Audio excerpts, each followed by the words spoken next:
Couturière, couturier, bonjour à tous, bienvenue dans cette nouvelle vidéo. Aujourd'hui c'est un tuto que j'aimerais vous proposer. Nous allons coudre ensemble ce petit oreiller de voyage. Moi j'appelle ça un oreiller de voyage, il y en a certains qui appellent ça des coussins de voyage.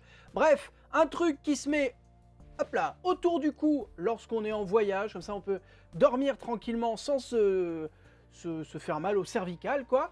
Et c'est pas très compliqué à coudre. Et alors, j'avais déjà proposé une version de l'oreiller de voyage pour enfants sur mon blog au tout début, je crois en 2017, peut-être 2018, et c'était simplement, voilà, c'était ça avec à l'intérieur directement le rembourrage. Sauf qu'on m'a dit, oui, mais si l'enfant vomit, comment est-ce qu'on peut le nettoyer? Va falloir tout sortir, tout le rembourrage, le ressortir pour pouvoir laver le truc. C'est vrai. Donc, hop, maintenant, il y a un coussin supplémentaire que vous allez pouvoir ressortir, tout simplement, et ensuite laver la housse. On y va pour ce tuto ou pas? Ce coussin, je vous le propose gratuitement en deux tailles, en taille enfant et en taille adulte. Moi, étant donné que j'avais déjà fait la version enfant, donc je vous ai dit, il y a quelques années, je me suis concentré sur la taille adulte. Lorsque vous allez télécharger le patron PDF, il y a les deux tailles dessus directement et vous choisissez ensuite la taille que vous préférez. Pour télécharger le patron PDF, il y a deux façons de faire. La première, c'est en allant sur mon blog Couture Enfant, le lien direct est juste en dessous dans la description, juste en dessous de moi, là, il y a un petit truc à dérouler, il y a tout un tas de liens, dont le lien pour télécharger le patron. Sur le blog, il y a une petite ligne où il y a marqué « Cliquez ici pour télécharger le patron PDF du coussin ». Vous cliquez, vous rentrez votre adresse email et ça vous envoie automatiquement un mail avec le patron PDF. Il y a une autre façon de faire, c'est en étant sur le groupe Facebook de Couture Enfant. Sur ce groupe, moi je vais mettre tous mes patrons PDF gratuits. À partir du moment où vous êtes sur le groupe, vous allez pouvoir télécharger automatiquement tous les patrons qui sont présents sur ce groupe. Par contre, pour entrer dans le groupe, c'est pas automatique. Il y a une acceptation qui est faite au cas par cas. Ça évite d'avoir des touristes, ça évite d'avoir des personnes qui n'ont rien à faire de la couture et qui sont juste là pour faire de la pub, pour parler d'autres choses qui n'ont rien à voir. Bref, il y a un tri à l'entrée pour être entre gens qui s'intéressent à la couture et il y a deux petites questions auxquelles il faut répondre. Et la première, c'est: comment avez-vous connu ce groupe? Vous me répondez juste YouTube, vous êtes accepté sans plus de réflexion que ça, donc ça m'arrange, ça me fait gagner du temps, ça fait gagner du temps aussi à l'équipe de modération, tout le monde est content. Voilà pour les deux façons de télécharger le patron, et à partir du moment où vous avez le patron sur votre ordinateur, il va falloir l'imprimer, et vous allez pouvoir choisir la taille. Je vous l'ai dit, il y a deux tailles, la taille enfant et la taille adulte, et avec le logiciel Acrobat Reader, qui est un logiciel gratuit pour lire les fichiers PDF, vous allez sur la gauche pouvoir choisir le calque à afficher et n'afficher que la taille qui vous intéresse. De mon côté, je vais imprimer les deux tailles, mais sachez que vous allez pouvoir choisir, si c'est plus simple pour vous, vous allez pouvoir choisir de n'imprimer que la taille adulte ou que la taille enfant. Et pour faire les choses correctement, nous allons imprimer ce patron en cochant la mention taille réelle ou échelle 100%. Si vous avez un doute concernant les réglages de votre imprimante, sur la première page, il y a un carré de vérification qui fait 5 cm de côté. Donc avec une petite règle, vous vérifiez que ce carré fait bien 5 cm et si c'est le cas, c'est que votre patron est imprimé à la bonne taille. On va pouvoir passer à la suite. La suite, c'est simplement l'assemblage des deux feuilles pour en faire la planche de patron. Il faut plier comme ceci l'une des deux pages au niveau des pointillés sur le côté et venir positionner les deux pages bord à bord et mettre un morceau de scotch pour les maintenir en place. Puis avec votre paire de ciseaux à papier, vous découpez autour des traits du patron. Il n'y a qu'une seule pièce à découper et les marges de couture sont déjà incluses, donc on ne va rien rajouter du tout, vous découpez bien le long du trait. Passons maintenant au matériel dont nous allons avoir besoin pour la couture de cet oreiller de voyage. Vous l'avez vu, il y a deux couches, la couche externe pour laquelle moi j'ai utilisé ce tissu qui est une cotonnade assez basique mais plutôt douce. Et pour l'intérieur, pour l'enveloppe qui va contenir le rembourrage, je vais utiliser ce coton bleu beaucoup plus fin. Comme je vous l'ai dit, moi j'ai utilisé un coton assez basique pour l'enveloppe extérieure. N'hésitez pas à utiliser par exemple du Minky ou de la fausse fourrure, quelque chose peut-être de vraiment très doux. Ça peut être très sympa, ça fonctionnera exactement de la même façon. Voilà, pensez-y, on n'est pas obligé d'utiliser une cotonnade basique. N'importe quel tissu très doux fait l'affaire, franchement. même du jersey, enfin voilà. N'ayez pas de crainte là-dessus, ça fonctionnera. Pour ouvrir et refermer l'extérieur du coussin, on va utiliser une fermeture à glissière. Moi, j'utilise de la fermeture au mètre parce que c'est moins cher. Et on a besoin de 20 cm pour la version enfant et de 25 cm pour la version adulte. Tiens d'ailleurs, pour tout le matériel dont on a besoin pour la couture de ce tuto, pour les dimensions des différents coupons de tissu, pour les dimensions de la fermeture à glissière, je vous ai mis des petits liens juste en dessous dans la description. Vous aurez tout ce qu'il faut pour coudre correctement cet oreiller. Et enfin, dernière chose indispensable, il va nous falloir du rembourrage. Moi, je vais utiliser ce rembourrage. Ce sont des flocons de polyester. Voilà, ça s'achète dans des gros paquets comme ça, donc ça ne sert pas souvent. C'est pratique si vous faites des peluches, mais en l'occurrence, ça n'est pas mon cas. Donc les flocons de polyester, franchement, là, il y a le prix encore dessus. Ça coûte 7 € pour les 500 grammes. Et voilà, je l'ai acheté au tout début quand j'ai commencé la couture. Et vous voyez, il m'en reste un petit peu, on va dire. Évidemment, vous pouvez recycler tous ces trucs-là. C'est-à-dire, plutôt que d'acheter directement des flocons comme ça neufs, si vous avez par exemple un vieil oreiller qui traîne dont vous ne vous servez plus, vous pouvez utiliser le rembourrage qui est à l'intérieur. Si vous avez beaucoup de chutes de tissu également, ça peut servir, c'est-à-dire si vraiment vous avez des quantités suffisamment pour remplir le coussin, vous bourrez ça de restes de tissu, de chutes de tissu, et ça fera également l'affaire. À vous de voir ce que vous avez sous la main. Voilà, moi j'ai utilisé du neuf, mais c'est faisable évidemment avec du recyclé. Allez, on passe à la découpe des tissus. Il n'y a qu'une pièce à découper, vous l'avez vu, mais on va la découper à 4 reprises et systématiquement dans le pli du tissu. Donc, on replie son tissu sur lui-même, on aligne la mention pliure sur le patron avec le pli du tissu, on épingle tout autour et on va découper tous les côtés sauf le côté plié.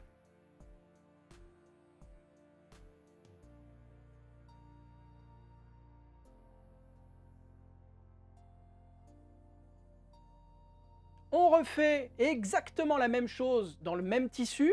Enfin, dans le même tissu, si vous voulez un oreiller des deux côtés cousu de la même façon. Si vous voulez un tissu de ce côté, un tissu de l'autre, c'est faisable également, évidemment. Donc à nouveau, on replie le tissu sur lui-même, on aligne la mention pliure avec le pli du tissu, on épingle tout autour et on découpe tous les côtés sauf le côté plié. Maintenant que nous avons découpé l'enveloppe extérieure du coussin, on va faire la même chose avec l'intérieur. Et vous l'avez bien compris, on s'y prend exactement de la même façon. Allez, on passe à la couture. On va commencer ce tuto en posant la fermeture à glissière. Pour cela, vous placez l'un des deux morceaux de l'extérieur en droit face à vous. On vient marquer le centre de la pièce. Donc pour cela, on replie la pièce sur elle-même et avec un petit crayon, vous venez marquer le centre juste ici. C'est simplement un repère qui va nous servir à placer la fermeture éclair bien au centre. Alors justement, la fermeture éclair, on va également marquer son centre. Donc pour cela, on la replie et on vient marquer le centre. Et on pose endroit contre endroit la fermeture sur le haut du coussin. Et on épingle. Et à la machine à coudre, on va piquer tout le long des dents ici. Pour coudre une fermeture à glissière, on va utiliser un pied presseur à fermeture à glissière. C'est celui-ci. Et si vous n'avez jamais cousu de fermeture à glissière, je vous conseille quand même de vous entraîner sur une chute de tissu avec une chute de fermeture à glissière. C'est pas compliqué, surtout avec le pied spécial. En fait, la couture est guidée par les dents du zip, donc c'est pas ultra compliqué, mais ça demande quand même un petit coup de main, un petit entraînement. Donc plutôt que de vous entraîner directement sur votre projet couture, vous prenez un petit bout de fermeture, un petit bout de tissu qui traîne et vous vous entraînez à coudre bien droit le long des dents. Ça ne vous fera pas de mal. Si vous avez besoin d'un petit tuto pour ça, je vous le remets juste ici. Allez, on va débuter la couture par un point d'arrêt. Le point d'arrêt, c'est simplement une marche arrière suivie d'une marche avant à la machine à coudre. Et le fait de piquer les points l'un sur l'autre bloque complètement les petits fils de couture et évite qu'ils ne se défacent avec le temps. Et on va faire des points d'arrêt au début et à la fin de chaque couture de ce tuto. Vous cousez tout le long en faisant attention à l'arrondi du coussin. À un moment donné, vous allez être gêné par le curseur de la fermeture à glissière. Pour le dépasser sans taper dedans avec son aiguille, on va laisser l'aiguille plantée juste avant le curseur, remonter le pied de biche et on va faire passer le curseur à l'arrière, là où on a déjà cousu.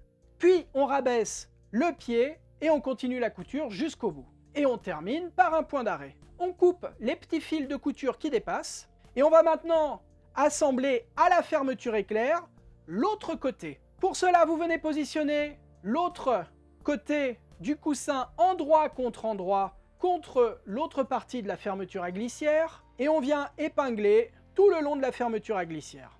Et à la machine, on va piquer tout le long ici. À nouveau, on débute la couture par un point d'arrêt, on pique tout le long et lorsqu'on est gêné par le curseur de la fermeture à glissière, on laisse l'aiguille plantée dans le tissu, on relève le pied, on fait passer le curseur à l'arrière de la couture, on rabaisse le pied et on continue la couture jusqu'au bout. Et on termine par un point d'arrêt. On coupe les petits fils de couture qui dépassent et normalement vous devriez avoir ceci sous les yeux. On va maintenant surpiquer la fermeture à glissière. On fait cette surpiqûre en fait pour éviter que le tissu n'aille se bloquer dans les dents lorsqu'on va ouvrir et refermer la fermeture à glissière. Donc on fait une surpiqûre tout le long et comme ça évite les petits désagréments par la suite. On va donc surpiquer tout le long ici et ici.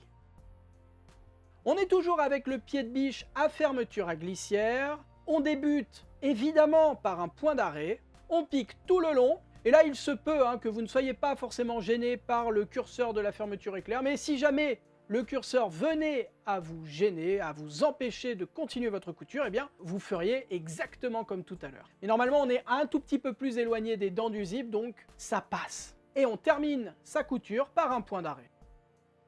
On coupe tous les petits fils de couture qui dépassent. Vous pouvez maintenant remettre le pied presseur standard. On n'a plus besoin du pied presseur à fermeture à glissière.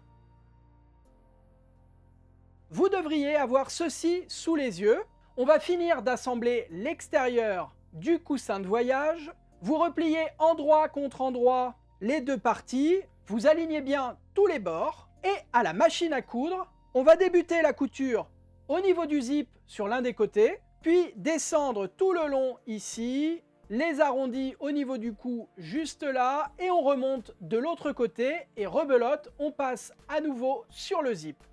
Le fait de coudre les zips à ce moment-là, ça va bloquer complètement le curseur et ça va éviter qu'il sorte en fait. Si jamais on ne passe pas sur le zip, votre curseur peut sortir à n'importe quel moment et c'est pas terrible. On coud vraiment sur les dents du zip pour éviter ce petit désagrément, ou ce gros désagrément même. Et tant qu'on en est à assembler les deux parties de l'extérieur, je vous propose de faire la même chose avec l'enveloppe intérieure du coussin. Vous positionnez l'une des deux parties endroit face à vous, et par-dessus, endroit contre endroit, vous positionnez l'autre partie.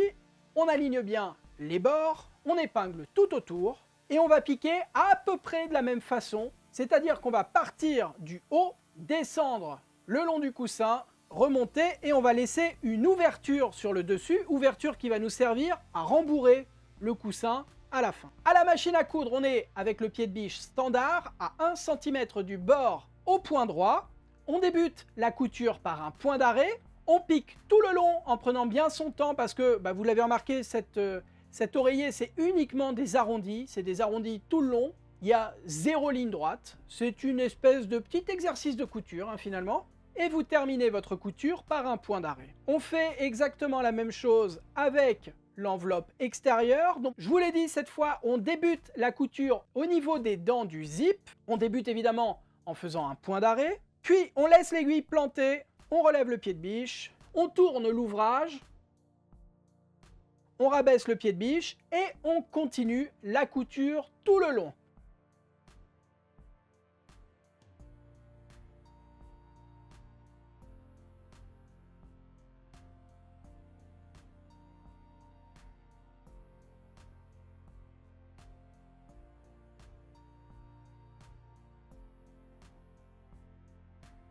Et lorsqu'on a terminé sa couture, à nouveau on repasse sur les dents du zip, on fait un point d'arrêt,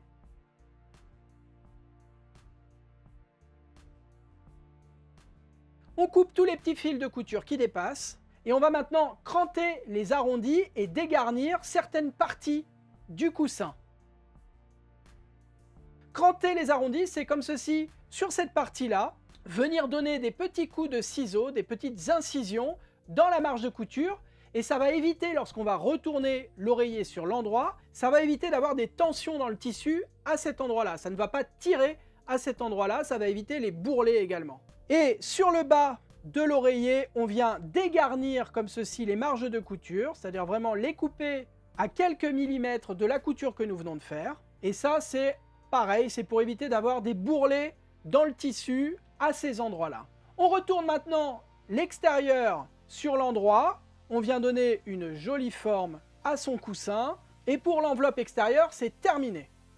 On passe à l'intérieur du coussin. On va cranter et dégarnir exactement de la même façon que pour l'enveloppe extérieure.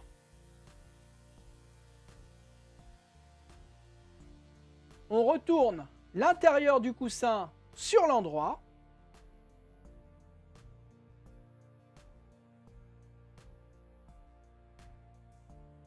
Et par l'ouverture que nous avons laissée sur le dessus, nous allons insérer le rembourrage à l'intérieur. Donc là, c'est la partie peut-être la plus longue de ce tuto, bizarrement. C'est pas la plus passionnante, mais si vous voulez un coussin bien moelleux, quelque chose d'agréable à utiliser lorsque vous êtes en voyage ou même chez vous, tranquille, à ne rien faire, eh bien plus vous mettrez de rembourrage, plus ce sera agréable normalement.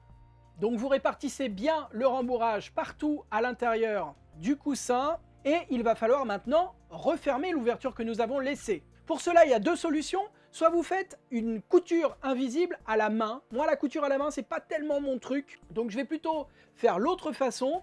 Je vais simplement rentrer les marges de couture à l'intérieur du coussin et je vais venir faire une surpiqûre au plus près du bord tout le long de l'ouverture. Cette surpiqûre, on la débute en faisant un point d'arrêt. On pique tout le long au plus près du bord pour refermer l'ouverture et on termine sa couture par un point d'arrêt. On coupe les petits fils de couture qui dépassent. Il ne vous reste plus qu'à rentrer le coussin intérieur dans l'enveloppe extérieure, refermer le petit zip et c'est terminé. Vous pouvez en profiter tant que vous voulez. Merci à toutes et tous d'avoir suivi ce petit tuto jusqu'ici, j'espère qu'il vous a plu. Si c'est le cas, vous connaissez la rengaine.